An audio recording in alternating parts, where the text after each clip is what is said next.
Welcome to Sugar Mama's Fireplay, the podcast where we ignite your financial independence, retire early goals and dreams, and empower you to live a richer, more intentional life on your own terms. I am your host, financial planner, Canna Campbell, and I'm someone who firmly believes you do not need to spend a fortune to feel strong, confident, and in control, both financially and physically. And this is what I want to break down with you right now together today.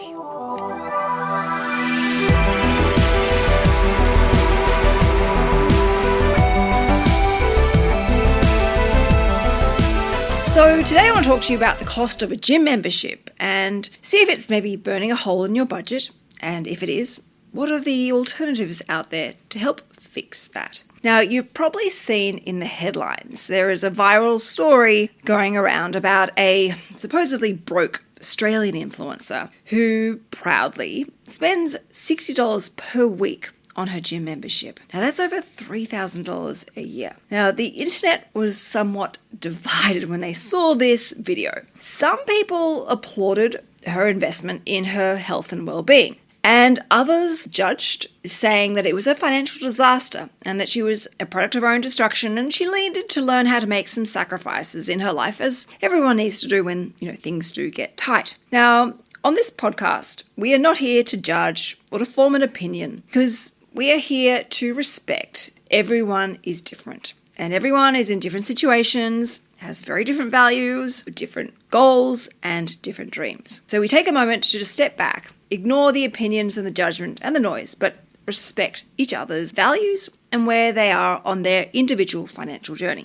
However, what I do want to discuss today is some practical, helpful, and financially friendly ideas and solutions, obviously, to help you get fit, stay fit, without going broke, so that you never need to jeopardize your own financial fitness. And of course, you always get the best return on your investment, whether it be $5 per month or $500 per month, when it comes to your physical health and well-being. And at the end of the day, as they say, health is wealth. So first of all, let's just uncover or explore, how much do people really spend on a gym membership? So according to the research that I did, on average, Australians are spending between $20 per week and $40 per week, or $1,000 a year to $2,000 a year, just on gym memberships. And if I look at my own gym membership, it's actually just under that $2,000 mark. Now, when it comes to those bougie gyms and studios, that number really does start to climb up to $60 per week. But I actually do know of gyms that have gym, but you also got a whole range of other activities like ice baths and infrared saunas that can go up to $150 per week. So yes,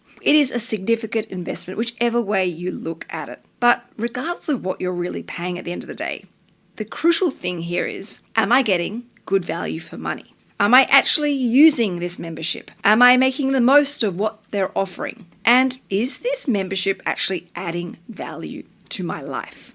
Now, if you were to ask me, Canna, do you think gym memberships are really worth it? My answer would be yes, but only yes if you are consistently going and genuinely benefiting from your membership, physically, mentally, and emotionally. Think of it like any other investment. You want to see a return, but a decent return on your money. But this is actually the way that I like to view any exercise expense, which for me is where it gets even more powerful. So bear with me for a second.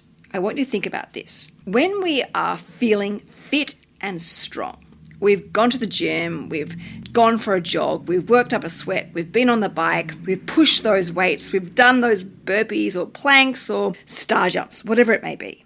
When we are feeling physically fit and strong and resilient and we're standing up strong and tall, we are actually less likely to fall sick, which then in turn means fewer visits to the doctor, having to spend less money on trips to the chemist, buying medication, getting various tests done like blood tests, and of course seeing specialists, which we all know can be very expensive. But it also means we have less days off away from work. And anyone who can tell you who's taken time off away from work because they've been sick, there is the additional stress of thinking, oh my gosh, I've been away from my desk, away from my emails for the last 2 days because I've had the flu, the stress and anxiety of going back to work and thinking I've got a mountain of emails and deadlines to catch up on. This doesn't happen as often when we're feeling fit and strong and prioritizing our physical, mental, and emotional well-being. So the way I look at it is staying fit and strong and resilient can actually save you money in the long run, not just today.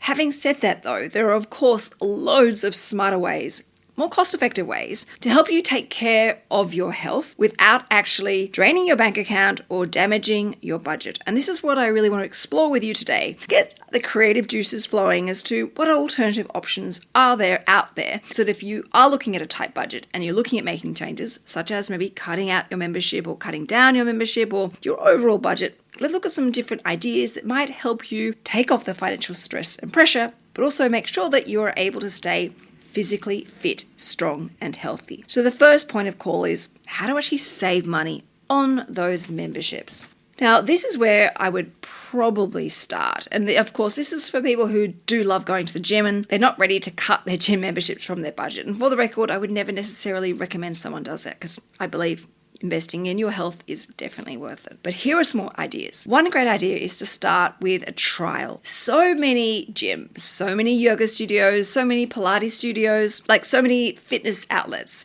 offer free 7, 14, or even 30-day free trials. Another great idea, and a lot of my friends do this, is called ClassPass. So it's like an aggregator app. It is one app that allows you to actually access multiple gyms and studios at a fraction of the cost. My friends are addicted to ClassPass. They always go to these. They have a wide range of different exercise routines and they get to mix things up. Whenever they get bored of doing yoga, they can jump into like a F45 kind of style class and then they're back into a Pilates lesson. Then they're doing something completely different. It keeps things fresh. And apparently with ClassPass, you can get great referral discounts. So if you send the referral to your friends to tell them about ClassPass and they join up or they go to some classes, you can also get some free classes or some discounts on your classes. So definitely worth looking into ClassPass or other aggregator apps just like that one. Then, of course, you can speak to your gym about seeing whether they offer any off-peak memberships. Now,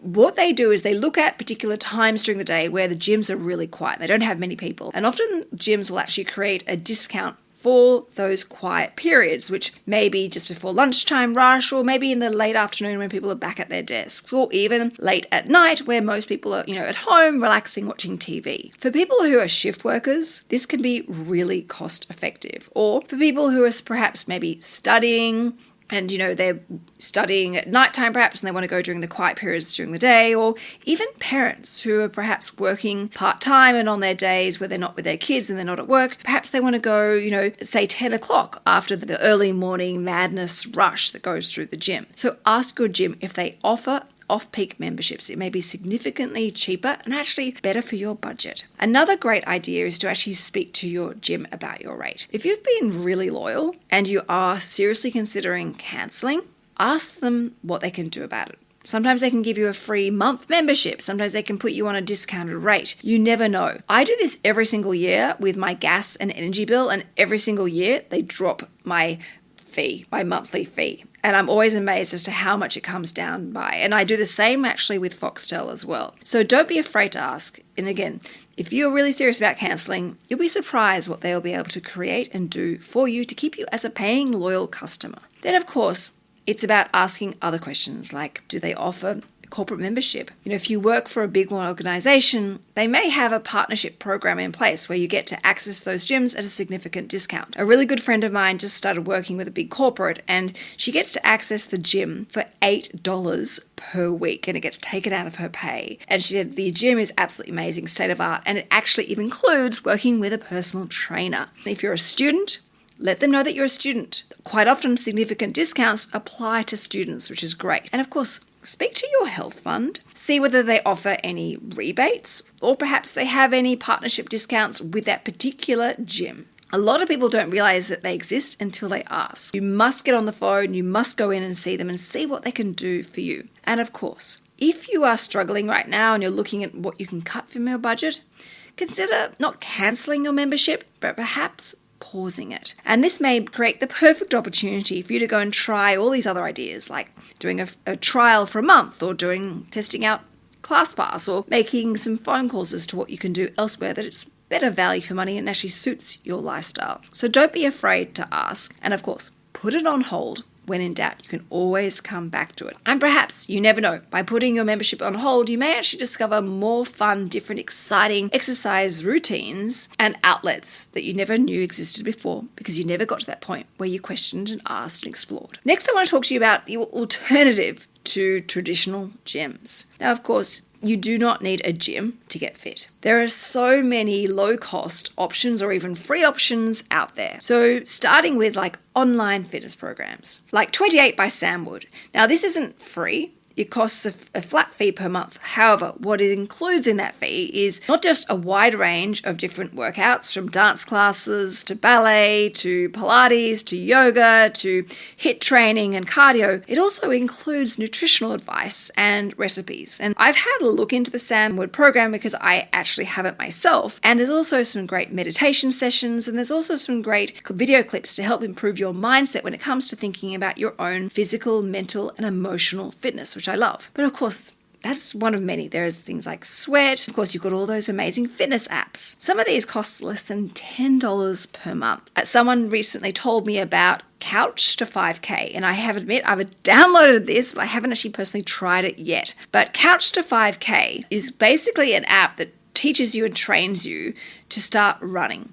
And you slowly build up your running ability each day, and it aims to get you to start about running maybe 3 times per week. And you can set it up with, all the details about your sex, your height, your weight, your goals, your lifestyle. And it talks to you and trains you, and it sends you a reminder to get off the couch and start moving, start running. And it starts with steps and walking faster, and then doing some jogging, light jogging, getting faster and faster, but ultimately getting you to the stage where you can actually run 5K. Now, of course, there are lots of free apps. Nike, Apple, Gymverse, and of course they have various levels which you can pay for upfront or on a monthly basis. Another great free idea is basically YouTube. YouTube workouts. They're high quality. There are thousands upon thousands to choose from. And what I really like about the YouTube workouts is they have some that go for 5 minutes and some that go for 50 minutes.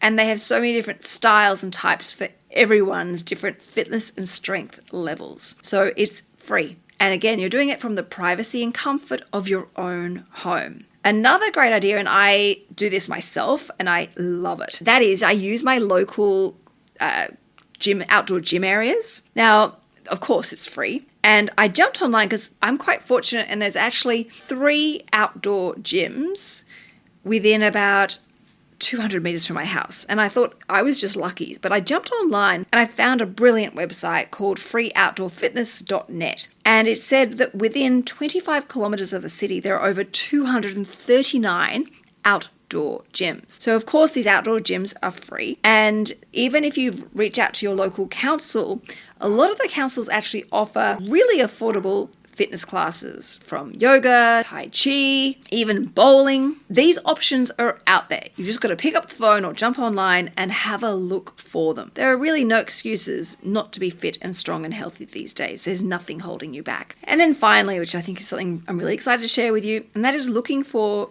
free 30-day challenge groups. Now, these are all over social media: Instagram, Facebook, TikTok. But these 30-day challenges, or there are various different versions of them, 10-day, 5-day, 7-day, 75 days, which I'll tell you about in a second. They are all for free. You join up, you sign up, or you just follow along, or if you like, just watch on the sidelines. But they're all focused around building consistent fitness habits. Now, I've actually been doing one called the 75 challenge. I think I'm up to day 51 maybe. And there are different levels: hard, medium, soft. Now, I'm doing the soft version, and I've kind of created my own version. So it's essentially, for me, doing this, let's call it soft 75. Every day, with the exception of one day where I get a day of rest, I have to do a minimum of 35 minutes of consistent exercise. I also have to do at least 10 minutes worth of non-fiction reading, and I have to journal every single day. And I'm also working through my Jamie Ryder mindset program. So I have been doing this. It's cost me absolutely nothing to do this, and I am loving it. I have to say, most of these habits I will be taking on indefinitely once I hit day 75. But for most people who do the 75 challenge, it is free. And there are different variations, and of course, it's not necessarily entirely about losing weight or being fit and strong. It incorporates your spiritual, emotional, and mental well-being as well. And I have to say, the one activity or habit that I thought would be the least inspiring one to do, which is journaling, has actually been the one that's actually helped me the most with my mental fitness, because I just feel like I'm getting all the noise and the clutter and the craziness in my head down on paper, pen to paper, and it just starts to quarantine my feelings and helps, I guess, put things back into perspective. My point is doing this 75 challenge has actually cost me nothing whatsoever. And of course, on that note of free or alternative expenses to gym memberships, don't forget Facebook, Marketplace, and of course Gumtree, which are filled with secondhand fitness gear. Think weights, treadmills, exercise bikes, resistant bands. These are often a fraction of the price. Even Kmart has an amazing range of exercise equipment, and I actually recently spent, I think, about $150 on Amazon, and I got an exercise circle, I think it's called a Ring of Fire, which is a Pilates thing. I got 3 different bands, I got some hand weights, and I got this contraption that moves across the floor to help me do stomach exercises and inner and outer thigh exercises as well. Now, I have been using these 5 or 6 pieces of equipment a couple of times a week, and you know what I love is, as a busy working mum of 3 kids and 3 dogs, I'm time poor, but this morning I just put all my equipment out on the lounge and lay down on the ground on the rug and just exercise for 35 minutes. And I'm actually already feeling a little bit sore. So again, yes, it cost me upfront of about $150, but there are now no excuses. I can't say, well, it's too cold or it's too dark or I've got no one to look after my kids. My kids were safely in the house, probably laughing at me while I was doing this exercise, but I had a lot of fun and it felt so good to tick off my exercise early in the day before the day really had begun. So there are, again, no excuses here whatsoever.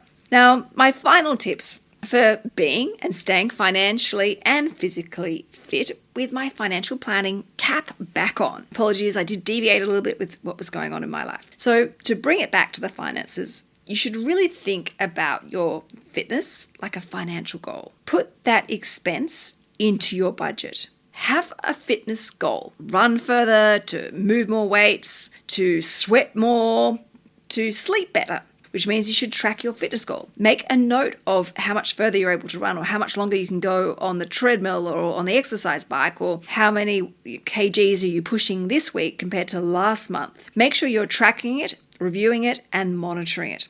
And of course, reward yourself. Feel proud about sleeping better. Feel proud about feeling stronger. Feel empowered that you can stand up tall and strong and that you seem to be handling emotional challenges with a greater sense of resilience because you're feeling fit and strong yourself, physically, mentally, spiritually, and emotionally. And of course, like every single financial goal, no matter how big or small it is, the key is consistency. Be consistent. If you've said you want to go to the gym 4 times a week, make sure you prioritize it. Put it in your diary and try and create that habit where automatically, without even thinking, because it's a Monday, you go to the gym on Monday. Because it's a Wednesday, you go to the gym on a Wednesday. And of course, you've got to also be patient with that consistency. And the hard work will most definitely pay off when you combine those 2 things. I personally promise. Now, with my financial planning cap still on, my other tip is to avoid silly trends. Like when you see people talking about this get-rich-quick scheme or some sort of slick investment. Like, you do not need to follow the trends. You're smarter than that. Stick with what actually works for you and your lifestyle. Just like you would invest according to your risk profile and your investment time frame and your deadline for those goals. The same when it comes to looking at your fitness and where you want to spend money on your fitness. Look at actually what works for your lifestyle. Now, for me, I would absolutely love to go and do a Pilates class every single day, but I know that is not appropriate for my lifestyle. Number 1, it doesn't fit within my budget. Number 2, I actually don't physically have the time to get to a Pilates studio every single day. Number 3, my knees would be so sore and aching if I was to do a Pilates class every single day. That is going to be a waste of money if I was to sign up to something like that. However, I do know that my body likes a mix of things, a mix of different activities, cardio, weight training, HIIT training, and of course, doing stretches on the ground. So know what is actually realistic for you and your lifestyle and of course your budget. Then of course, never underestimate the power of walking. Walking is a great fat burning tool, and even simple things like you park a little bit further away from where you need to go to make sure you get those steps up. If you have an Apple phone, I'm sure it's the same with Androids as well, you can see how many steps you do per day. Obviously, we want to try and aim for around about 10,000. Now, some of my friends and I are obsessed with our steps. And we have this running joke where we check each other's steps, and we have a bit of an unspoken competition to see who's done the most amount of steps this week or this fortnight or even this month. And I have to say, it's really addictive. It gives me immense satisfaction at the end of the day when I jump into my health app within my iPhone and see how many steps. It actually allows me to compare what I was doing at this point last year. And I'm proud to say, it's also a little bit embarrassed to share this as well, but this time last year, I was only averaging about 6,500 steps per day. Thank goodness, because I'm now aware of it, I'm tracking it, I'm reviewing it, I'm monitoring it. I'm actually averaging over 8,000 steps a day. So I'm slowly getting my way up to that ideal figure of around about 10,000. But it feels really good to actually see that it's working, it's paying off, and I wouldn't have had any idea if I hadn't actually checked my app. So at the end of the day, you've got to remember, consistency over cost. A 30-minute walk can do more for your body than, say, a $60 per week gym membership that you never even go to. And of course, most importantly, remember that when you prioritize your health, you're actually protecting your future finances. Fewer medical bills, more energy, better quality life, deeper sleep, deeper restorative sleep. You tend to eat a lot healthier when you're feeling fit and strong. You don't want to undo all that hard work. And also for me, I know personally, I drink less. I don't feel like that champagne on a Friday afternoon or on a Saturday afternoon because I've prioritized my well-being. It just doesn't taste nice and doesn't give me the high that doing exercise does. Nonetheless, what I'm trying to share with you is when you prioritize your health, you invest in your health, you invest in your fitness and your longevity. You've got far more energy to work on your financial goals, to have that required level of focus, dedication, and commitment. And you have that mental strength to persevere and to be patient and to enjoy living in the moment. And of course, seeing that valuable progress flourish, which is then giving you the biggest and best opportunity to flourish, to thrive, to fly financially when it comes to your goals and dreams. Wow, after getting all of this passion and excitement about finance and fitness, I almost feel like I need to go and take a nap, which is also a great investment for your body and of course costs absolutely nothing. All right, that is it for today's episode on Sugar Mama's Fireplay. I really hope you've actually enjoyed this episode and I've inspired you to rethink about how you look at the way you spend money on your own health and fitness. Because deep down, we all know that true, authentic wealth isn't just about your bank balance or even your budget. It's about your overall fitness, which includes your financial fitness. And upon that financial fitness is your share portfolio, your superannuation, and of course, your wealth protection. Now, if I could ask a really small favor, if you could please leave me a rating and review, I would greatly appreciate it. And until next Monday, please keep that financial fire burning bright within. This is Sugar Mama's Fireplay.